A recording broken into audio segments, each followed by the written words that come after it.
మా తోటలోని పనిగంటి కూరతో ఇప్పుడు ఒక ఐటెం చేద్దాము.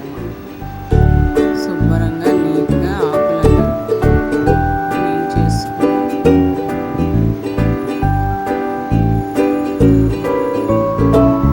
ఆకుకూరను ఆ విధంగా నీట్గా చేసి పెట్టుకుని ఆకులు విడిగా చేసుకొని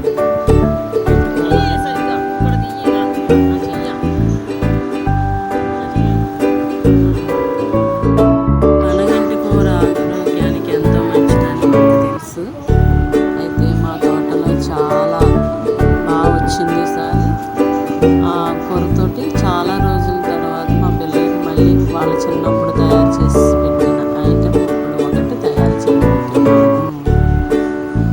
శుభ్రంగా ఆకులు దోచుకొని నీట్గా పెట్టుకొని ఒక్కొక్క ఆకును విడదీసుకొని, లేకపోతే మీరైతే అలా చేస్తారో చూడండి ఫ్రెండ్స్. నేనైతే అలా చిగురు పట్టుకొని మొత్తం ఇలా దూసినట్టుగా తీస్తాను. ఆకులు ఈజీగా అయిపోతుంది.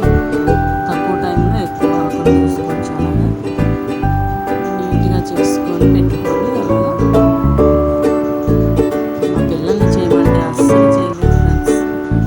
తప్పుడు చేస్తామంటారు. ఆకునంతా శుభ్రంగా అలా దూసి పెట్టుకొని కడుక్కొని నీట్గా కడిగే వీడియో మిస్ అయిపోయింది. శుభ్రంగా కడుక్కొని పెట్టుకొని ఆకులు పెద్దగా ఉన్నాయి అనిపిస్తే అలాగా కత్తిరితో కట్ చేసుకోవచ్చు. నేను మామూలుగా అయితే కట్ చేయను, కానీ ఎందుకు అలా కట్ చేసానప్పుడు సగం కట్ చేసి మళ్ళీ వేసేసాను ఫ్రెండ్స్. ఎందుకంటే పెద్ద ఎందుకు అలా కట్ చేసుకోవడం అన్నట్టు వేసాను. కానీ చిన్న చిన్న ముక్కలు కట్ చేసుకునే వాళ్ళు కట్ చేసుకోవచ్చు. అలా కట్ చేసుకొని ఒక గిన్నెలోకి వేసుకొని ఇప్పుడు స్పూన్ తోటి సాల్ట్ తగినంత, రుచికి తగినంత వేసుకొని,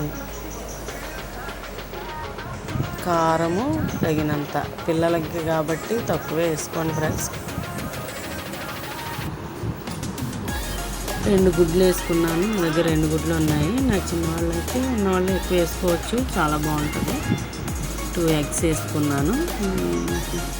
బాగా మిక్స్ చేసుకోవాలి. ఆ క్లిప్ మిస్ అయింది ఫ్రెండ్స్. అయితే పాన్ వేడెక్కిన తర్వాత నూనె వేసుకొని, ఒక స్పూన్ నూనె వేసుకొని వీడియోలో చూపించిన విధంగా ఆకు మొత్తం అదంతా ఆకు వేసుకొని అవి ఆ మిశ్రమాన్ని చుట్టూరు ఒక రౌండ్ షేప్లోని మనం అలా అద్దుకోవాలి. నీట్గా అద్దుకున్న తర్వాత అంగో ఫ్రెండ్స్ ఎలా వచ్చిందో. అట్టు కాలింది. ఇంకా బాగా దమ్ అవ్వాలి అనుకుంటే ఒక ప్లేట్ మీరు బోర్లించుకుని పెట్టుకోవచ్చు. అలా పెట్టుకున్న తర్వాత అదిగో నేను ముక్కలు కూడా కట్ చేస్తాను ఫ్రెండ్స్. చాలా బాగా ఉడికిపోయింది. లేత ఆకు వల్ల ఒకటి, ఫ్రెష్ ఆకు వల్ల చాలా బాగుంది. లోపల గంట ఉడికిపోయింది. చాలా బాగుంది. పీసులుగా కట్ చేస్తాను చూడండి ఫ్రెష్. మా పిల్లలు కూడా తిని ఎలా ఉందన్నారు వాళ్ళే ఫీలింగ్స్ మీరే చూడండి. ఏ ముక్క సపరేట్గా ఇంకా స్టవ్ మీద ఉండగానే అలా డివైడ్ చేస్తాను అనమాట. చాలా బాగా వచ్చింది ఫ్రెండ్స్. మా పెద్ద అబ్బాయి ఫీలింగ్స్ చూడండి తిని. మా చిన్నోడు మరి